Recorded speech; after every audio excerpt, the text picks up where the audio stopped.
प्यारे साथियों, जय हिंद, नमस्कार। कैसे हैं आप सभी? मैं रितेश स्वागत करता हूं आपका नोटबुक एकेडमी पर। हमारी जो कंप्यूटर की 10 मिनट सीरीज चल रही है, ठीक है, उसमें आज का आपका टॉपिक है मेमोरी। ठीक है, कमेंट सेक्शन भरा पड़ा था कि सर मेमोरी करा दो एक बार, है ना, तो मेमोरी का हमारा टोटल रिवीजन हो जाए। छोटी सी क्लास में हम लोग पूरा एक बार कंपाइलेशन देख लें मेमोरी का।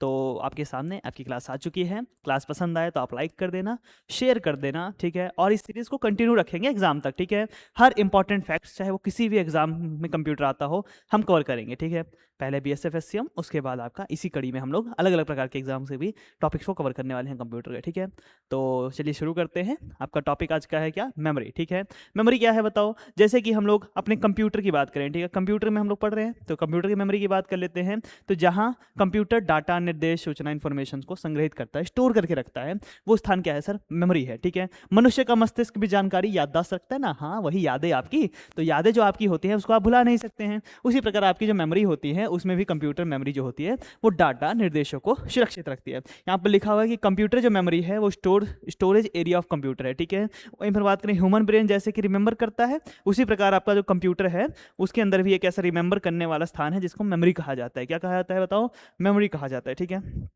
बात करें हम लोग मेमोरी की, ठीक, तो मेमोरी का महत्व क्या क्या है? तो memory is one of the most important component of computer. Computer का बहुत इंपॉर्टेंट हमारा भाग है। ठीक है, बिना मेमोरी के कंप्यूटर कार्य नहीं कर सकता है, ये याद रखना। प्रोग्राम, ऑपरेटिंग सिस्टम, उपयोगकर्ताओं का डाटा तथा परिणाम संग्रहित रहते हैं इसके अंदर। और CPU जो होता है आपका, सेंट्रल प्रोसेसिंग यूनिट होता है, प्रोसेसिंग के दौरान लगातार मेमोरी से ही डाटा लेता है और उसमें वापस करता है। ठीक है, मतलब कि वो क्या करता है? एक्सचेंज ऑफ डाटा फ्रॉम आपके मेमोरी टू CPU। ठीक है, आया समझ? आया? ठीक है, डेटा स्टोरेज फॉर्मेट की बात करें, किस प्रकार से डेटा हमारा स्टोरेज होता है आपकी मेमोरीज में, तो याद रखना है बाइनरी फॉर्मेट में। ठीक है, जो बाइनरी अंक प्रणाली होती है आपकी, उसमें आपका डेटा स्टोर होता है। CPU में मेमोरी चिप्स होती हैं, उन मेमोरी चिप्स में आपका 0 और 1 के फॉर्मेट में आपका डेटा स्टोर होता है। ठीक है, तो बाइनरी लैंग्वेज आपकी जो है उसमें आपका डेटा स्टोर होता है हमारे मेमोरीज में। ठीक है, हाँ, अब बाइनरी, अब देखो यहाँ पर कुछ आपके टर्म्स आते हैं, जैसे बिट आता है। ठीक है, बिट आता है, बिट मतलब होता है बाइनरी डिजिट। ठीक है, बिट का पूरा नाम बाइनरी डिजिट पूछा जा सकता है। ये कंप्यूटर मेमोरी की सबसे छोटी इकाई होती है और ये 0 और 1 में संग्रहित किया जा सकता है। ठीक है, तो स्मॉलेस्ट यूनिट ऑफ मेमोरी याद रखोगे, बिट, BIT, बिट। ठीक है, बाइट नहीं है, बिट है।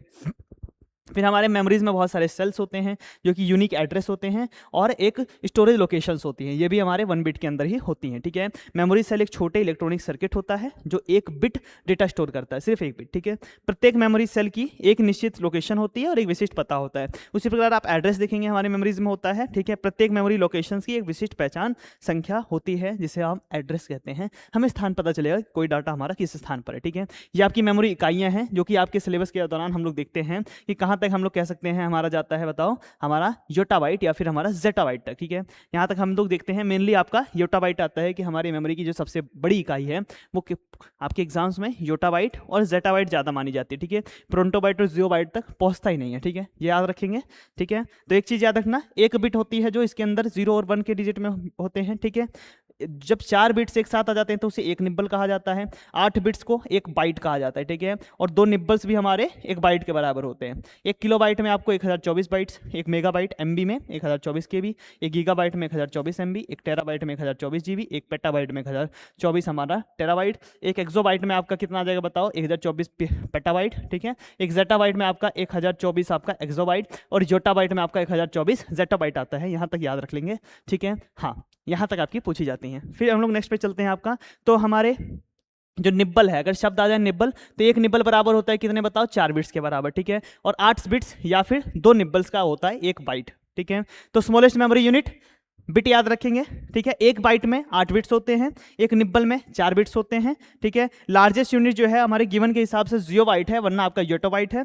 और कंप्यूटर जो लैंग्वेज है प्रयोग करता है मेमोरी, वो है कौन सी? आपकी बाइनरी लैंग्वेज। ठीक है, याद रहेगा। इसके बाद मेमोरी का वर्गीकरण पढ़ते हैं जो कि 3 प्रकार से होता है। ठीक है, बेस्ड ऑन नीड, हमारे उपयोग के आधार पर, मतलब हमें जितना उपयोग हमारे नीड्स है हमें। ठीक है, based on nature of data stored, और हमारा based on data access method. ठीक है, सबकी बात एक एक करके करने वाले हैं। ठीक है, आया समझ? क्लियर है ना।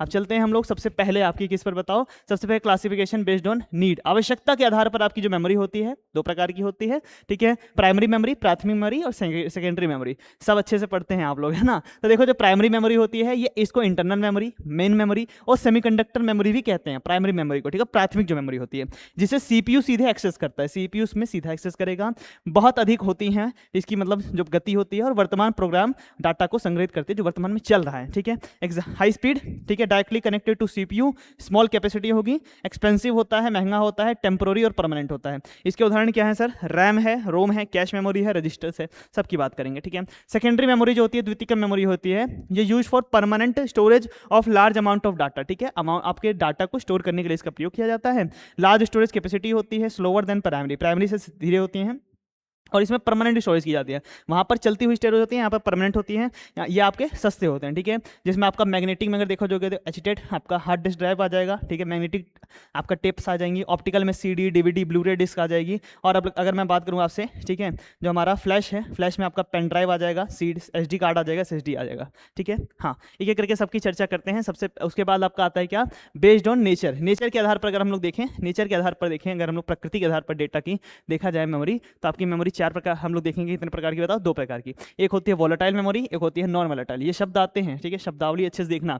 तो वोलेटाइल मेमोरी जो होती है, वोलेटाइल का अर्थ क्या होता है, पावर कट, डाटा खत्म, मतलब कि बिजली बंद होने पर ही डेटा आपका नष्ट हो जाएगा जो आपने कुछ भी उस पर कंटेंट इकट्ठा किया है, जैसे कि आपका रैम, कैश और रजिस्टर्स में ऐसा आपको देखने को मिलता है। वहीं नॉन वोलेटाइल जो मेमोरी होती है, इसमें आपका पावर ऑफ भी हो जाए तब भी आपका डेटा सुरक्षित रहेगा, ठीक है। हाँ, इसमें आपका रोम आ जाएगा, ठीक है, आपका read only memory, hard disk आ जाएगी, एसएसडी आ जाएगी, पेन ड्राइव आ जाएगी। एग्जाम्पल याद रखना, प्रश्न बन जाते हैं, ठीक है। और तीसरा हमारा वर्गीकरण था डेटा एक्सेस मेथड के आधार पर, दो प्रकार का होता है, एक होता है हमारा सीक्वेंशियल एक्सेस मेमोरी और एक होती है डायरेक्ट एक्सेस मेमोरी, ठीक है। सीक्वेंशियल क्या होता है, क्रमिक अधिगम, आपका जो मेमोरी होती है इसमें डेटा जो है वो क्रमवार एक्सेस किया जाता है। जैसे आता था ना पहले वो छोटी सी आपके पास एक आती थी वो गाना सुनने वाला, ठीक है, उसमें क्या होता है आपको बदल बदल के ऐसे गाने लगाने पड़ते, ठीक है, ऐसे आप एक बार क्लिक करते फिर अगला, फिर अगला, फिर अगला, आप डायरेक्ट नहीं पहुंच सकते थे आप मनचाहे कराने पर। मतलब आज की डेट में क्या है, आपको जो गाना सुनना है उस पर आप डायरेक्ट क्लिक करते हैं, आपका गाना बज जाता है ना। तो सीक्वेंशियल वाला वो होता था जो आपकी टेप्स आती थी, मैग्नेटिक टेप्स होती थी ना, उसके अंदर देखने को मिलता था कि क्रमवार एक्सेस किया जाता था डेटा को, पहले वाले डेटा से होकर ही आपको गुजरना पड़ता था। लेकिन अब बात करें हम लोग जो डायरेक्ट एक्सेस मेमोरी है, उनके अंदर क्या है, डेटा सीधा प्राप्त आप कर सकते हैं, ठीक है। ये रैम में, रोम, कैश मेमोरी, हार्ड डिस्क आपका, ठीक है, एसएसडी, आपका पेन ड्राइव, इन सब में आपको देखने को ये सारी चीज़ें मिलने वाली हैं, ठीक है। अब हम लोग बात करते हैं सबसे पहले प्राइमरी मेमोरीज की, जो कि और रैम आएगा, ठीक है। प्राइमरी मेमोरी क्या होती है, इसे हमने पढ़ा था इंटरनल मेमोरी, सेमीकंडक्टर मेमोरी कहते हैं, और सीपीयू का सीधा एक्सेस करता है, बात की थी हमने, ठीक है। इसी का पार्ट आएगा रैम, रैम मतलब होता है रैंडम एक्सेस मेमोरी, ये आपको फुल फॉर्म तो याद रखनी है बेसिक से कंप्यूटर्स के, ठीक है।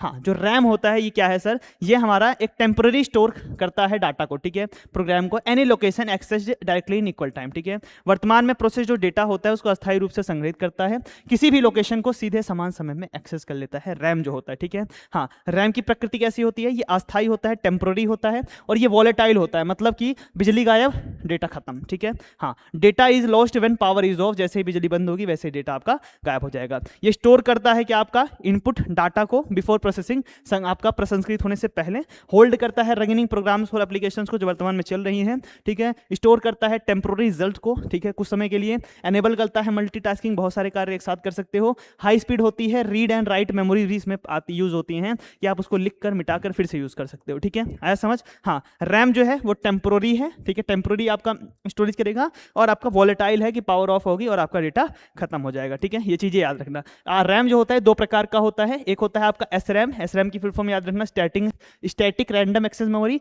और डी रैम होता है आपका डायनेमिक एक्सेस रैंडम मेमोरी। जो एसरैम होता है वो क्या, वो ट्रांजिस्टर से बना हुआ है, ट्रांजिस्टर सर्किट से बना हुआ है, और इसको रिफ्रेश करने की आवश्यकता बार बार नहीं पड़ती है, ठीक है, इस वजह से बहुत फास्ट होता है, ठीक है, और एक्सपेंसिव होता है, महंगा होता है, और हाई पावर कंजप्शन होती है, इसको कैश में यूज किया जाता है, ठीक है। वहीं पर डी रैम की बात करें, जो आपका आमतौर पर आपके फोन में यूज होता है, जो आपका dynamic access, dynamic random access memory D RAM है, वो क्या होता है, वो सस्ता होता है, इसको रिफ्रेश करने की आवश्यकता पड़ जाती है, रिक्वायर्स कंटिन्यूस रिफ्रेशिंग, बिल्ट होता है किससे, कैपेसिटर से बना हुआ है, स्लो है, ठीक है, चीप है, सस्ता है, और लो पावर कंजम्पशन करता है, जिसमें आपकी मेन मेमोरीज होती हैं उसमें इसका प्रयोग किया जाता है, ठीक है। ऐसा समझ, कुछ फुल फॉर्म से याद रखना, जैसे कि SRAM जो है, SRAM की स्टैटिक रैंडम एक्सेस मेमोरी और DRAM dynamic access random memory, ठीक है। टेक्नोलॉजी की बात करें, SRAM में ट्रांजिस्टर्स का प्रयोग किया जाता है, DRAM में आपका कैपेसिटर्स का प्रयोग किया जाता है। वहीं पर रिफ्रेश की बात करें तो SRAM ऐसी मेमोरी है जिसको रिफ्रेश करना नहीं पड़ता, याद रखना, क्वेश्चन बनता है, स्टार लगा लो इस पर, ठीक है। हाँ, और हमारा DRAM जो है वो एक ऐसी आपकी रैम का प्रकार है जिसको बार बार रिफ्रेश करने की आवश्यकता आपको पड़ती है, ठीक है। स्पीड की बात करें, SRAM गति है, इसमें तेज है, और हमारा जो DRAM है वो धीमा है, स्लो होता है, ठीक है। हाँ जी, कॉस्ट की बात करें, SRAM महंगा, DRAM सस्ता, ठीक है। अगर मैं बात करूं बिजली, यहाँ पर ज्यादा लगने वाली है SRAM में, DRAM में नहीं लगती ज्यादा, ठीक है। और उपयोग हमारा SRAM का उदाहरण हो जाएगा कैश मेमोरीज, ठीक है। कैश मेमोरीज में SRAM का प्रयोग किया जाता है, और डायनेमिक रैम जो होता है इसका प्रयोग आपका मेन मेमोरीज में किया जाता है। मुझे उम्मीद है आपको SRAM और DRAM में कभी भी दिक्कत नहीं होने वाली, ठीक है। अब बात करते हैं रोम। रोम की फुल फॉर्म पहली चीज याद रख लेना, रीड ओनली मेमोरी, ठीक है। ये भी किसका प्रकार है बताओ, ये भी हमारी प्राइमरी मेमोरीज का ही प्रकार है, ठीक है। तो ये कैसा है, स्थाई है, ठीक है। कैसा है बताओ, परमानेंट में प्राइमरी मेमोरी है, ठीक है। और स्टोर करती है फर्मवेयर्स को, ठीक है। हमारे फर्मवेयर्स और एसेंशियल जो आपके बूट इंस्ट्रक्शंस होते हैं इनको स्टोर करती है, ठीक है। Can not be easily modified, इसको आसानी से मॉडिफाई नहीं किया जा सकता। ये परमानेंट होती हैं, नॉन वोलेटाइल होती है, अगर आपकी बिजली चली भी गई तब भी डाटा सुरक्षित रहने वाला है, ठीक है। हाँ, रिमेन्स आफ्टर पावर ऑफ, आपका मेनली रीड ओनली होती है, ठीक है। सिर्फ इसको हम लोग कर सकते हैं, इसमें हम लोग नई नई चीजें जोड़ नहीं सकते हैं, ठीक है। आया समझ, है ना। बिजली बंद होने पर आपके सुरक्षित रहता है डेटा। देखो, अब हमारा जो रोम है इसके प्रकार देख लो। एम रोम होता है मास्टर रोम, जो कि आपके निर्माण के समय पर प्रोग्राम करके मेमोरी आती है, उसे आप क्या कहते हैं बता, एम रोम कहते हैं, ठीक है, बदली नहीं जा सकती। फिर आता है पी रोम। पी रोम की फुल फॉर्म याद रखना, प्रोग्रामेबल रीड ओनली मेमोरी, यहाँ से क्वेश्चन आते हैं, ठीक है। हाँ, इसको क्या किया जाता है, एक बार हम लोग प्रोग्राम कर सकते हैं इस रोम को, ठीक है। हाँ जी, उसके बाद आता है ईपी रोम। ईपी रोम क्या होता है, इरेजेबल प्रोग्रामेबल आपका रीड ओनली मेमोरी, जिसको हम लोग यहाँ से पूछा जाता है, जो आपकी ईपी रोम होता है, ठीक है। ईपी रोम जो होता है इसको किस प्रकार से मिटाया जाता है इसमें से प्रोग्राम को, तो वो आपका परावैंगनिक किरणों के कारण से, ठीक है, जो आपकी यूवी रेज होती हैं इनसे हमारा इरेज किया जाता है डेटा को, ठीक है।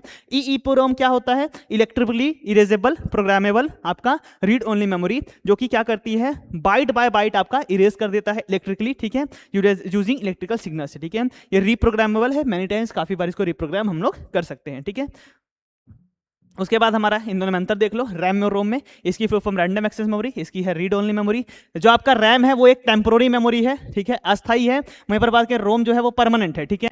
हाँ, ये वॉलेटाइल है रैम, बिजली गायब डेटा खत्म। ये आपका नॉन वॉलेटाइल है रोम। रोम जो होता है उसमें बिजली गई फिर भी आपका डेटा स्टोर हो जाएगा, ठीक है। रैम जो है इसको हम लोग रीड भी कर सकते हैं और राइट इसमें जोड़ भी सकते हैं। वहीं पर रोम की बात करें, ज्यादातर आपको रीड ओनली मिलेगी, सिर्फ हम लोग इसको देख सकते हैं, ठीक है। हाँ, हमारा रैम जो है इसमें डाटा लॉस्ट हो जाता है, लेकिन रोम में हमारा डाटा रिटेन रहता है, वैसे के वैसे पड़ा रहता है। और हमारा जो रैम होता है वो स्टोर करता है रनिंग प्रोग्राम जो वर्तमान में चल रहे हैं, और रोम जो होता है वो फर्मवेयर, इसमें बूट इंस्ट्रक्शन ये सब आपके पहले से वहां से लगे हुए आएंगे, ठीक है। हाँ, कुछ हमारे फैक्ट्स, रैम जो है वो वोलेटाइल मेमोरी है, रोम जो है वो नॉन वोलेटाइल मेमोरी है, मैग्नेटिक टेप क्रमिक अधिगम का उपयोग करते हैं, याद आया। हाँ जी, सिक्वेशनल एक्सेस होती है, और हार्ड डिस्क और आपकी जो SSD होती हैं ये सपोर्ट करती हैं डायरेक्ट एक्सेस को, ठीक है, मतलब तुरंत आप इससे जा सकते हैं, ठीक है। आगे चलें, लंबी क्लास होने वाली है, पता है आपको क्यों, क्योंकि ये आपका बड़ा टॉपिक है। इसके बाद आता है आपका बायोस, जो कि हमारे रोम से ही कनेक्टेड है, बायोस और पोस्ट, ठीक है। इसकी फुल फॉर्म आती है, पहले तो बायोस की फुल फॉर्म लिख लेना, बेसिक इनपुट आउटपुट सिस्टम, ठीक है।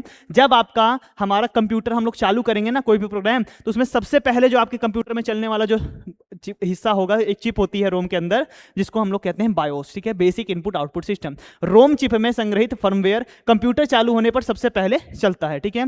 बायोस है क्या बताओ, बूटिंग द कंप्यूटर, जब कंप्यूटर को बूट किया जाता है तो start boot process loads OS आपका ऑपरेटिंग सिस्टम को, ठीक है, बूटिंग प्रारंभ करता है और ओएस को लोड करता है। पोस्ट की फुल फॉर्म बात करेंगे, पोस्ट आपका स्टार लगा लेना, पावर ऑन सेल्फ कंट्रोल से टेस्ट होता है, चेक करता है हार्डवेयर को इमीडिएटली, मतलब सबसे पहले जैसे ही आप कंप्यूटर को चालू करेंगे वो पूरे हार्डवेयर में आपके घूम के आ जाएगा कि कहीं पर कोई हमारा गड़बड़ तो नहीं है, ठीक है। ऐसा समझ, ये क्या करता है, हार्डवेयर टेस्ट करता है बिफोर बूटिंग, बूटिंग से पहले, ठीक है। चेक करता है RAM, keyboard, hard disk, CPU, display, other devices, ठीक है। बूट सीक्वेंस इनिशियलाइजेशन की बात हो जाती है हमारे बोर्ड से, ठीक है। बायोस से बात करें तो डिसाइड करता है बूट डिवाइसेस को, जैसे कि आपका क्या क्या बताओ, SSD, आपका HDD, USB, DVD, बूट करता है इन सबको, ठीक है। हाँ, रीडिंग सीमोस आपका क्या है बताओ, सेटिंग्स, रीड डेट करता है, ठीक है, डेट रीड करता है, टाइम, बूट ऑर्डर, आपका HV आपकी कॉन्फ़िगरेशन, ठीक है, ये सारी चीजें यूज करता है। हार्डवेयर की बात करें, हार्डवेयर OS आपका इंटरफेस जो होता है ये एक्ट करता है एज कम्युनिकेशन इंटरफेस का कार्य करता है, ठीक है।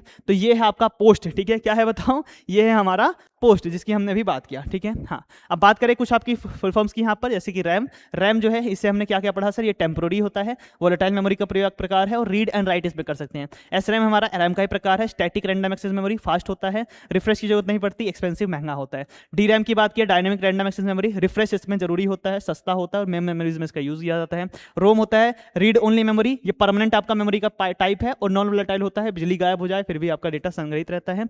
MROM की बात करें, MROM जो होता है मास्ड होता है, फैक्ट्री प्रोग्राम, जब आपकी फैक्ट्री से बनकर आती है हमारी रोम वैसे का वैसा ही आता है। PROM की बात करें, प्रोग्राम्ड होता है एक बार, ठीक है। EPROM होता है इरेजेबल प्रोग्रामेबल रैंडम एक्सेस में रीड ओनली मेमोरी, तो ये इससे हम लोग UV रेज का प्रयोग करके इसमें से इरेज कर सकते हैं एक बार डाटा को, ठीक है। EEPROM जो है इसमें इलेक्ट्रिकल सिग्नल से हम लोग आपका डाटा को क्या कर सकते हैं, मिटा सकते हैं। बायोस की फुल फॉर्म क्या होती है, बेसिक इनपुट आउटपुट सिस्टम, जो कि स्टोर्ड होती है रोम के अंदर और स्टार्ट करता है आपके कंप्यूटर को, ठीक है। पोस्ट की हमने बात किया, चेक करता है हार्डवेयर को ड्यूरिंग स्टार्टअप, जैसे ही आप स्टार्ट करेंगे वैसे हार्डवेयर को चेक करेगा पोस्ट, ठीक है। आपका आया समझ, पावर ऑन सेल्फ टेस्ट है। सीमोस क्या है बताओ, सीमोस जो है वो स्टोर करता है टाइम को, डेट को और बायोस सेटिंग्स को। जैसे कि आप कंप्यूटर्स में देखते हैं, पुराने वाले में ऐसी चिप आती थी, ठीक है, एक घड़ी आती थी छोटी सी, मतलब कि आपका अगर 2 साल बाद भी आपका कंप्यूटर जब चालू करेंगे ना, तो आपका कंप्यूटर में तब भी डेट और टाइम बिल्कुल परफेक्ट रहता था, ठीक है। किसके कारण बताओ, सीमोस के कारण, ठीक है। आया समझ। हाँ, तो रैम जो है वो वॉलेटाइल है, SRAM आपका फास्टर होता है DRAM से, और DRAM जो है उसको रिफ्रेश की जरूरत पड़ती है। ये आपकी फैक्चुअल्स हैं, एक एक लाइन में मैंने आंसर लिख रखे हैं, ठीक है। हाँ, रोम जो होता है वो स्टोर करता है बायोस को, इसके अंदर बायोस होता है, basic input output system. PROM जो होता है वो प्रोग्राम कर सकते हैं हम लोग एक बार, ठीक है। EPROM इरेज कर सकते हैं हम लोग UV का यूज करके, और डबल EPROM जो होता है इसमें हम लोग इलेक्ट्रिकल सिग्नल से हम लोग इसको इरेज करते हैं इसमें से डाटा को। पोस्ट जो होता है वो चेक करता है हार्डवेयर को बूट से पहले। बायोस जो होता है वो फर्स्ट प्रोग्राम करता है एग्जीक्यूट आफ्टर पावर ऑन, जैसे ही आप चालू करते हैं अपने कंप्यूटर को, ठीक है। हाँ, अब हम लोग कैश मेमोरी की बात कर लेते हैं, कुछ आपके टर्म्स छोटे छोटे बहुत ईजी, ठीक है, इनकी हम लोग बात कर लेते हैं। कैश मेमोरी होती क्या है, कैश मेमोरी एक विशेष प्रकार की उच्च गति बहुत तेज वाली मेमोरी है। सेमीकंडक्टर मतलब प्राइमरी है, ठीक है, जो बार बार उपयोग होने वाले डेटा, जो आप बार बार सर्च करते हैं, बार बार कोई एक ऐप यूज कर रहे हैं, उसको तुरंत एक्सेस करने के लिए ये आपके कैश मेमोरी में स्टोर हो जाता है। CPU उन्हीं तेजी से प्राप्त कर लेता है, और CPU और रैम के बीच में एक पुल या बफर का कार्य करती है, ठीक है। तो कैश मेमोरी की जो लोकेशन होती है वो कहां होती है बताओ, CPU और आपके बताओ कहां पर, रैम के बीच में। ये चीज आप याद रखना, कैश मेमोरी यहां पर होती है, ठीक है। कैश मेमोरी CPU और आपके रैम के बीच स्थित एक छोटी एवं अत्यधिक तीव्र गति वाली प्राथमिक मेमोरी है, जो बार बार उपयोग होने वाले डाटा जो आप हमेशा यूज करते हैं, हमेशा चीज सर्च कर रहे हैं, तो कैश मेमोरी में स्टोर हो जाएगा और अस्थायी रूप से इसमें रहता है, संग्रहित करती है, जिससे मेमोरी एक्सेस आपका जो समय है वो कम हो जाता है, मेमोरी एक्सेस टाइम, ठीक है, MS अभी बात करेंगे हम लोग इसकी, ठीक है। हाँ, इसकी विशेषता क्या है, उच्च गति वाली सेमीकंडक्टर मेमोरी है, CPU और रोम के बीच में रहती है, एक अस्थायी है, वॉलेटाइल मेमोरी है, पावर ऑफ गया डाटा, ठीक है। क्षमता कम होती है, बहुत कम स्टोरेज कैपेसिटी होती है, रैम से महंगी होती है, याद रखना। CPU की कार्य क्षमता बढ़ाती है, CPU की क्या करती है, कार्य क्षमता बढ़ाती है, क्योंकि मतलब जो बार बार यूज होने वाला आपका डाटा प्रोग्राम होगा वहां पर तुरंत आप एक्सेस कर पाएंगे, ठीक है। हाँ, कैश मेमोरी के कार्य की बात करते हैं, बार बार उपयोग होने वाले डेटा को संग्रहित करती है, बार बार उपयोग होने वाले निर्देशों को स्टोर करती है, आपका रिड्यूस करती है, मेमोरी एक्सेस टाइम को घटा देती है, जल्दी जल्दी आपका एक्सेस हो जाता है कोई भी सामान, ठीक है। CPU की प्रतीक्षा समय घटा देती है और कंप्यूटर की गति को बढ़ाती है, ठीक है। आगे बात करें हम लोग, अब बात करते हैं मेमोरी एक्सेस टाइम, बार बार आया, ये क्या होता है, तो CPU द्वारा जो मेमोरी से डाटा मांगना, खोजना या फिर प्राप्त करने में लगने वाला जो समय होता है उसे आप मेमोरी एक्सेस टाइम कहते हैं। समझ, हाँ जी, ठीक है। हाँ, तो देखो CPU को रिक्वेस्ट भेजा जाएगा और CPU से जब हमें डाटा मिल जाएगा, कोई सा डाटा रिट्रीव्ड हो जाएगा, तब उसको हम लोग, उतना समय को हम लोग मेमोरी एक्सेस टाइम कहते हैं, ठीक है। तो जितना कम मेमोरी एक्सेस टाइम होगा उतना तेज आपकी मेमोरी कार्य करती है, ये आप याद रखना, ठीक। कैश मेमोरी जो होती है 3 प्रकार की होती है, ठीक है, L1, L2 और L3, ठीक है। L1, L2 और L3। L1 जो होता है ये बिल्कुल कोर में होता है, देखो बीचों बीच, ये L1 है, ये L2 है, ये L3 है, ठीक है। हाँ, L1 जो मेमोरी है वो आपके CPU के कोर में रहती है, बहुत सबसे फास्ट कैश मेमोरी आपकी कौन सी है, L1 है, और सबसे छोटी इसकी कैपेसिटी होती है, बहुत कम कैपेसिटी होती है। L2 कैश जो होता है, ठीक है, लेवल 2 का जो कैश मेमोरी होती है ये लार्ज होती है L1 से, ठीक है, थोड़ी आपकी स्लो होती है L1 के कंपैरिजन में। और हम लोग बात करते हैं किसकी बताओ, और हम लोग बात करते हैं ये inside and very close to CPU के अंदर या फिर बहुत क्लोज होती है आपके, हम लोग बात करें L2 कैश मेमोरी। और हमारी जो L3 है, लेवल 3 वाली है, ये सभी CPU कोर्स द्वारा साझा की जाती है, ठीक है, जितने भी CPU कोर्स है उसके द्वारा साझा की जाएगी। सबसे अधिक क्षमता होती है इसकी, और L1 एवं L2 की तुलना में ये स्लो होती है, धीमी होती है, ठीक है। तो इसका देखो स्पीड इंक्रीज होती है कैसे, सबसे ज्यादा L1 में, उससे कम L2 में, सबसे कम स्पीड जो होगी वो L3 में होगी। और स्टोरेज की बात करें, कैपेसिटी जो होती है वो सबसे अधिक किसमें होती है, L3 में होती है, सबसे कम जो स्टोरेज होती है वो हमारे L1 में होती है। किस में होती है? L1 आपकी कैश मेमोरी में होती है। अब रजिस्टर्स की बात करें जो कि फास्टेस्ट मेमोरी है, देखो पूछा जाता है फास्टेस्ट मेमोरी का क्रम लगा दो, तो फास्टेस्ट मेमोरी कौन सी होती है बताओ? फास्टेस्ट हमारी रजिस्टर, रजिस्ट्री के बाद आती है कैश मेमोरी, ठीक है। उसके बाद हमारे अदर्स आते हैं, ठीक है। आया समझ? तो रजिस्टर जो है वो सबसे small, very small, ultra fast volatile storage locations होती हैं, ठीक है। आया समझ? रजिस्टर जो है वो सीपीयू के अंदर स्थित अत्यंत छोटे, अत्यधिक तेज एवं अस्थायी स्टोरेज स्थान, संख्याक स्थान होते हैं। ये निष्पादित एग्जीक्यूशन के दौरान डेटा, एड्रेस, निर्देश एवं मध्यवर्ती जो आपकी परिणाम को संग्रहित करने का कार्य करते हैं। तो सबसे फास्टेस्ट जो आपकी मेमोरी है उसका नाम रजिस्टर्स है। क्या है? रजिस्टर्स, ठीक है। लोकेट होती है सीपीयू के अंदर, ठीक है। फास्टेस्ट मेमोरी इन कंप्यूटर है। वेरी स्मॉल कैपेसिटी, बहुत कम इसकी क्षमता होती है स्टोर करने की। वोलेटाइल है, ठीक है, मतलब power on, power of, data खत्म, ठीक है। डायरेक्टली एक्सेस की जाती है किसके द्वारा? सीपीयू के द्वारा, ठीक है। हाँ, अब इसके प्रकार देख लो किस प्रकार से कार्य करता है, ये भी मैं यहीं पर पढ़ा दे रहा हूँ, वैसे तो बैच में पढ़ाया जाता है, ठीक है। तो एमएआर क्या होता है बताओ? मेमोरी एड्रेस रजिस्टर, ठीक है। यहाँ पर क्या होता है, जो आपकी मेमोरी है लोकेशंस को सीपीयू एक्सेस करेगा और उसका एड्रेस रखता है जो आपने उसमें यूज किया, ठीक है। हाँ, एमडीआर क्या होता है? मेमोरी डाटा रजिस्टर, ठीक है। इसके अंदर क्या होता है, जो सीपीयू और मेमोरी के बीच स्थानांतरित जो डेटा होगा, ठीक है, होने वाले डेटा को यहां पर संग्रहित स्टोर किया जाएगा, ठीक। एमबीआर क्या होता है? देखो एमबीआर जो है ये बफर वाला है, ठीक है। क्या है बताओ? मेमोरी बफर रजिस्टर है। डेटा ट्रांसफर के दौरान जो अस्थायी रूप से यहां पर कुछ डेटा की मात्रा को स्टोर कर लिया जाता है। फिर आता है पीसी जो आपका प्रोग्राम काउंटर होता है। ये क्या होता है? अगले निष्पादित जो होने वाला निर्देश है उसका एड्रेस को पहले से स्टोर करके रखता है। आईआर क्या होता है? इंस्ट्रक्शन रजिस्टर जो होता है, इसकी बात करें तो वर्तमान में जो चल रहा निर्देश है उसको स्टोर करेगा, ठीक है। एक्यूमुलेटर रजिस्टर जो होता है, ये संचयक रजिस्टर जिसे कहा जाता है, ये एएलयू आपकी अर्थमेटिक जो लॉजिक यूनिट्स होती हैं उसके द्वारा किए गए गणितीय एवं तार्किक जो कार्य होते हैं उसके मध्यवर्ती परिणामों को संग्रहित करता है, ठीक है। तो हमने क्या पढ़ा बताओ? रजिस्टर्स जो हैं, देखो दोनों की कंपेरिजन किया जाए, दोनों फास्टेस्ट हमने बोली, तो जो रजिस्टर्स हैं वो सीपीयू के अंदर होता है और जो आपकी कैश मेमोरी है वो सीपीयू और रैम के बीच में होता है, ठीक है। सबसे फास्टेस्ट कौन सी है सर? हमारी रजिस्टर मेमोरी। और सेकंड फास्टेस्ट जो है वो हमारी कौन सी है सर? कैश मेमोरी है, ठीक है। सबसे छोटी रजिस्टर, उससे थोड़ी सी छोटी हमारी, उससे मतलब थोड़ी बड़ी होती है हमारी, मतलब स्मॉल होती है हमारी कैश मेमोरी, ठीक है। फंक्शन की बात करें, रजिस्टर जो है वो तुरंत के इंस्ट्रक्शन और इंटरमीडिएट डाटा को क्या करता है, हम लोग जल्दी जल्दी इसको फंक्शनेट करता है। और वहीं कैश की बात करें वो स्टोर करता है थोड़ी समय पहले यूज की गई डाटा को, ठीक है। हाँ, ये डायरेक्टली सीपीयू के द्वारा क्या किया जाता है? एक्सेस किया जाता है रजिस्टर्स को। और कैश मेमोरी जो होती है इसको कैश कंट्रोलर के द्वारा इसको एक्सेस किया जाता है, ठीक है। और कॉस्ट की बात करें तो रजिस्टर बहुत महंगा होता है और कैश मेमोरी भी महंगी होती है, इनका आप अगर कम होती है थोड़ी इसकी रजिस्टर के कंपेरिजन में, ठीक है। हाँ, अब हमारा लास्ट सेकेंडरी आपकी मेमोरीज की बात कर लेते हैं। ऐसी मेमोरीज जो आपकी कंप्यूटर में नहीं लगी हुई आती, आपको उसको अलग से लगवाना पड़ता है ना, तो उसकी बात करते हैं। द्वितीयक मेमोरी जो होती है परमानेंट होती है। कैसी होती है? Non volatile storage used for permanent storage of programs and user data, ठीक है। It is also called auxiliary memory इसको कहा जाता है और एक्सटर्नल मेमोरी भी कहा जाता है क्योंकि बाहर से लगाई जाती है, ठीक है। द्वितीयक मेमोरी व स्थायी संग्रहण मेमोरी है जिसमें प्रोग्राम, आपके ऑपरेटिंग सिस्टम तथा उपयोगकर्ताओं का डेटा लंबे समय तक सुरक्षित रहता है। इसे ऑक्सिलरी मेमोरी तथा एक्सटर्नल मेमोरी भी कहा जाता है, ठीक है। स्थायी संग्रहण होता है इसके अंदर, मतलब जो परमानेंट स्टोरेज होती है किसी भी डेटा की। नॉन वोलेटाइल होते हैं, इलेक्ट्रिसिटी गायब फिर भी आपका डेटा बचा रहेगा, ठीक है। हाँ, अधिक क्षमता होती है, कम लागत होती है और प्राथमिक मेमोरी से थोड़ी धीमी होती है ना। वो याद है एसएसडी कार्ड गाने भरवा के लेके आते थे, है ना। ऐसा तो नहीं होता था कि आपने चिप निकाल ली गाना गायब हो गया, नहीं होता था ना। वो आपका क्या होती थी? वो परमानेंट स्टोरेज मेमोरीज होती हैं, ठीक है। हाँ, चलो एक एक करके बात करते हैं इनकी स्टोरेज फैमिली। सेकेंडरी जो मेमोरी होती है दो प्रकार की होती है। एक होती है सिक्वेशनल, इसकी हमने बात किया, जैसे कि मैग्नेटिक टेप्स होती थी, ठीक है। गाने को बार बार बदलना पड़ता तो गाना बजता था, है ना। और डायरेक्ट एक्सेस जो आपका डिवाइसेस होते हैं जिसमें मैग्नेटिक डिस्क, ठीक है, आपकी उसके बाद ऑप्टिकल डिस्क होती हैं आपकी, जो आपकी सीडी उडी होती हैं, ठीक है। और फ्लैश मेमोरीज होती हैं जो आपकी हमने बताया पेन ड्राइव्स की, ठीक है। हाँ, एक एक करके सबकी बात करते हैं। सबसे पहले हमारे सिक्वेशनल एक्सेस डिवाइसेस की बात करते हैं जो कि सीक्वेंस से चलते हैं, जैसे मैग्नेटिक टेप, ठीक है। इसका आविष्कार याद रखना डॉक्टर फ्रिट्ज प्लूमर, ठीक है। प्लास्टिक की चुंबकीय परत वाली पट्टी पर डेटा संग्रहित होते हैं, कैसे पट्टी सी होती है प्लास्टिक की, है ना, वो होती है, याद है, रील, वही बोलते हैं, ठीक है। डेटा क्रमवार एक्सेस किया जाता है, देखो ये रील्स है ना, वैसे तो बैकअप एवं संग्रह के लिए इसका उपयोग किया जाता है, आर्चिव्स के लिए, ठीक है। सबसे पहले इसका यूज करना स्टार्ट किया था। फिर बात करें डायरेक्ट एक्सेस जो डिवाइसेस होते हैं उसमें आती है मैग्नेटिक डिस्क, ठीक है। उसका एक एग्जांपल है एफडीटी फ्लॉपी डिस्क ड्राइव, ठीक है। एफडीडी फ्लॉपी डिस्क ड्राइव, इसे डिस्केट या फ्लेक्सिबल डिस्क भी कहा जाता है। पोर्टेबल चुंबकीय स्टोरेज डिवाइस होता है, ठीक है। आया समझ? 8 इंच वाली जो आपकी एफडीडी होती है, यहां से प्रश्न बनता है किस एग्जाम में, लेखपाल लोकपाल में, यूपी ट्रिपल में 15 नंबर कंप्यूटर आती है ना, वहां से यहां पर क्वेश्चन आते हैं, पढ़ लेना, ठीक है। मैचिंग में आ जाता है, ठीक है। 8 इंच वाली जो आपकी एफडीडी होती है ये 80 केबी तक का स्टोरेज करती थी। 80 केबी सर, इसमें तो एक फोटो आएगी, लेकिन उस समय पर जो छोटी छोटी फाइलें रखने में बहुत ज्यादा सहयोग करता था, ठीक है। हाँ, 5.25 इंचेस का जो हमारी एफडीडी होती है उसमें 360 केबी से लेकर के 1.2 एमबी तक का डाटा स्टोर होता है, और सबसे ज़्यादा जो डाटा स्टोर होता है वो 3.5 इंच वाली जो आपकी एफडीडी होती है उसमें 730 केबी से लेकर 1.44 एमबी, मतलब इतना ही डाटा स्टोर होता है उसके अंदर, पूरे के अंदर, ठीक है।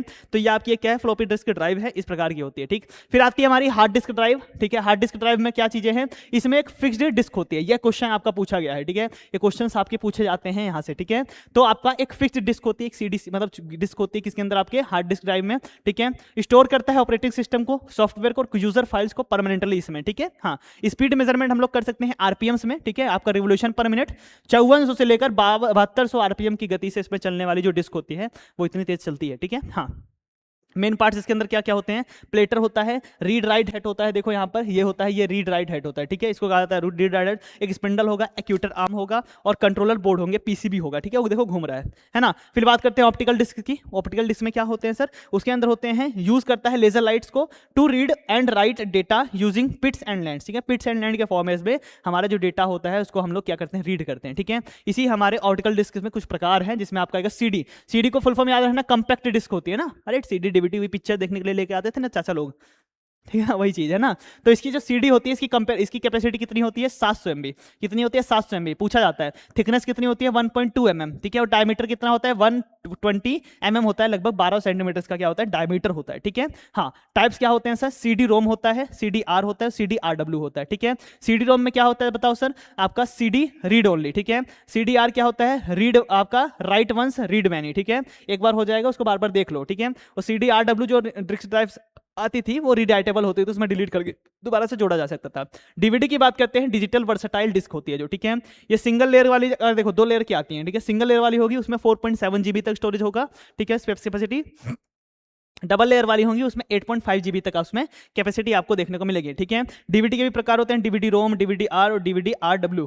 कहीं पर फुल फॉर्म में गड़बड़ नहीं करोगे ना। हाँ, ब्लू रे डिस्क, ठीक है, जो होती है ये सबसे ज्यादा कैपेसिटी वाली डिस्क ड्राइव्स हैं, यूज करती हैं blue laser and provide storage from 25 GB से लेकर 128 GB। यहाँ से प्रश्न बनता है, ठीक है। तो सबसे ज्यादा स्टोरेज हमारे ब्लू रे डिस्क ड्राइव्स में होती है, ठीक है। बर्निंग क्या होता है, जब हम सीडी में, डीवीडी में, आपके ब्लू रे डिस्क में जब डेटा को डालते हैं, उस प्रोसेस को लेजर की सहायता से ऑप्टिकल डिस्क पर जो डेटा स्थायी रूप से रिकॉर्ड करने की प्रक्रिया जो होती है, इसे बर्निंग कहा जाता है। क्या कहा जाता है, बर्निंग कहा जाता है, ठीक है। अब हमारी फ्लैश मेमोरी, यहां से क्वेश्चन बनता है। तो जो फ्लैश मेमोरी है एक non volatile semiconductor storage device है, ठीक है, that stores data electrically use through USB और मेमोरी इंटरफेसेस, ठीक है। तो हमारी जो फ्लैश मेमोरीज होती हैं, ठीक है, वो नॉन वोलेटाइल होती हैं, मतलब कि पावर गया फिर भी आपकी डेटा हमारा बचा रहेगा, ठीक है। सेमीकंडक्टर स्टोरेज डिवाइस हैं जो यूएसएसबी और आपका हम लोग बात करें अथवा मेमोरी इंटरफेस के माध्यम से डेटा संग्रहित करते हैं। उदाहरण क्या होता है सर, पेन ड्राइव्स यूज होती हैं, यूएसबी फ्लैश ड्राइव्स होती हैं, SD card, micro SD card और एसएसडी कार्ड, ठीक है, सॉलिड स्टेट ड्राइव, ठीक है। हाँ, जो फ्लैश मेमोरी होती है इसको मॉडिफाई किया जा सकता है ईईपी रोम में, ठीक है, आया समझ। एक हमारा ईईपी रोम का प्रकार है हमारा, जिसको हम लोग फ्लैश मेमोरी कहते हैं। Unlike EEPROM, EV ROM की तरह which is erased byte by byte, flash memory can be erased and programmed in large blocks, ठीक है। मतलब देखो हमारी जो आपकी ईईपी रोम था उसमें हमने पढ़ा था इसको जो इरेज और इसको प्रोग्राम किया जाता है बाइट बाय बाइट किया जाता है, लेकिन फ्लैश मेमोरी में क्या होता है, इसको हम लोग लार्ज अमाउंट में एक साथ हम लोग इसको कर सकते हैं, ठीक है। हाँ, अब एसएसडी की बात करते हैं, सॉलिड स्टेट ड्राइव, यहाँ से प्रश्न बनता है। तो याद रखना ऐसी मेमोरी जो घूमती नहीं है, ठीक है, वो कौन सी है, एसएसडी है, ठीक है, याद रखना। तो एसएसडी एक आधुनिक स्टोरेज डिवाइस है जिसमें कोई घूमने वाला भाग होता ही नहीं है, ठीक है। इसलिए एचडीडी की तुलना में अधिक तेज होती है, हल्की होती है, शांत होती है, टिकाऊ होती है और महंगी भी होती है, ठीक है। हाँ, इतनी बड़ी चिप होती है, उसकी कैपेसिटी बहुत ज्यादा होती है और उसके बाद वो महंगी भी बहुत ज्यादा होती है, ठीक है। हाँ, अब देखो एचडीडी जो होती है इसमें देखो गोल गोल घूमने वाली एक वो होता है, सीडी जैसा कुछ होता है, ठीक है। इसमें मूविंग पार्ट होता है, मैकेनिकल और स्लोवर होता है और लाउडर आवाज भी आती है। लेकिन एसएसडी जो होता है वो तो चिप है, इसमें कोई घूमने वाला पार्ट नहीं है, साइलेंट होता है, चुप रहता है, फास्ट होता है और इलेक्ट्रॉनिक होता है, ठीक है, आया समझ। हाँ जी, उसके बाद हम लोग बात कर लेते हैं एक बार, स्मॉलेस्ट जो यूनिट है उसका नाम बिट है। 4 बिट का एक निब्बल होता है, 8 बिट्स का एक बाइट होता है। कंप्यूटर की लैंग्वेज बाइनरी होती है। फास्टेस्ट मेमोरी जिसका नाम है, कौन सी है कैटेगरी, वो है प्राइमरी मेमोरी जो होती है फास्टेस्ट होती है। उसके बाद सेकेंडरी मेमोरीज आती हैं, ठीक है। प्राइमरी मेमोरी में क्या होता है सर, रैम, रोम, कैश रजिस्टर्स, याद है, हाँ जी, ठीक है। फिर हमारे परमानेंट स्टोरेज डिवाइसेज आते हैं जिसमें सेकेंडरी मेमोरी आती है, वोलेटाइल मेमोरी, रैम है, कैश है, रजिस्टर्स है, ठीक है, जो कि पावर ऑफ डेटा गायब, ठीक है। हाँ, नॉन वोलेटाइल कौन सी होती है सर? रोम होता है, एचडीडी होता है, एसएसडी होता है, जिसमें हमारा पावर ऑफ डेटा बचा रहेगा, ठीक है। सिक्वेशनल एक्सेस में मैग्नेटिक टेप्स होती हैं। डायरेक्ट एक्सेस के लिए रैम, रोम, कैश, एसडीडी, एसएसडी ये सब चीजें होती हैं। और लार्जेस्ट यूनिट जो हमारे इस चैप्टर में हमने पढ़ा वो योटाबाइट है, या फिर आप जियोबाइट कह सकते हैं, जियोबाइट सबसे बड़ी यूनिट है, ठीक है। बिट मेमोरी की सबसे छोटी इकाई है, ठीक है। ये सारी चीजें आपको अच्छे से पढ़ के चलना है, ठीक है। हाँ जी, उसके बाद बात करते हैं कैश मेमोरी। इसकी लोकेशन क्या है सर? सीपीयू और रैम के बीच, बहुत बार पूछा जाता है। फास्टेस्ट मेमोरी का नाम रजिस्टर मेमोरी है, सेकंड फास्टेस्ट हमारी कैश मेमोरी है। एमएआर जो होता है ये आपका मेमोरी एड्रेस को स्टोर करता है कैश के अंदर, ठीक है। एमडीआर की बात करें, ये आपका क्या है? स्टोर करता है डेटा को। पीसी जो होता है ये स्टोर करता है नेक्स्ट इंस्ट्रक्शन आपका एड्रेस को। आईआर जो है ये स्टोर करता है करंट इंस्ट्रक्शंस को। हम लोग बात करें एक्यूमुलेटर जो होता है हमारे इसमें पाया जाता है, वो स्टोर करता है एएलयू, जो आपकी arithmetical logic units intermediate results होते हैं, ठीक है। मैग्नेटिक टेप्स की बात करें, मैग्नेटिक टेप्स में सिक्वेशनल एक्सेस होता है। एचडीटी हार्ड डिस्क ड्राइव जो होती है, इसमें आपका डायरेक्ट एक्सेस आप कर सकते हैं, किसी भी जगह पर जा सकते हैं, ठीक है। आपकी बात करें सीडी की जो कैपेसिटी होती है वो 700 MB होती है। डीवीडी वाली सिंगल लेयर वाली जो डीवीडी आती है उसकी 4.7 GB होती है। डीवीडी आपकी डबल लेयर वाली होती है, इसका 8.5 GB स्टोरेज कैपेसिटी होती है। ब्लूरे डिस्क ड्राइव जो है ये सबसे अधिक इसमें स्टोरेज होती है सीडी में 128 GB तक। फ्लैश मेमोरी जो होती है इसको मॉडिफाई किया जा सकता है ईईपी रोम की तरह, ठीक है। और एसएसडी की बात करें, एसएसडी जो होती है आपकी सॉलिड स्टेट ड्राइव, इसमें कोई भी गोल गोल घूमने वाला पार्ट नहीं होता, इस वजह से हार्ड डिस्क ड्राइव से ये फास्ट होती है, ठीक है। तो साथियों, ये आपका मेमोरी का जो पूरा टॉपिक है वो हमने आज यहाँ पर कवर कर लिया है। मुझे उम्मीद है कि आपको एक एक यहाँ पर स्लाइड्स मैंने आपको अच्छे से रिवाइज करा दी हैं, आपको सारे फैक्ट्स को अच्छे से एक बार आपने देख लिया है। इस क्लास से बाहर आपको क्वेश्चंस देखने को मेमोरी से नहीं मिलेगा आपके एग्जाम में। तो अगर क्लास पसंद आई हो, भले ही लंबी है, हमारी 10 मिनट की सीरीज थी पर हमारी आधे घंटे वीडियो जा चुकी है, अगर आपको क्लास पसंद आई हो तो आप इसको लाइक कर सकते हैं, हमारे चैनल को सब्सक्राइब कर सकते हैं, और नेक्स्ट टॉपिक को आप कमेंट सेक्शन में जरूर बताएं, अगला टॉपिक आपको क्या पढ़ना है, ठीक है। हाँ, और बताइएगा जरूर कैसी लगी आपको क्लास। तब तक के लिए सभी को मेरा नमस्कार, जय हिंद, जय भारत। मिलते हैं आपसे फिर से एक ऐसे ही नई वीडियो के अंदर। Thank you.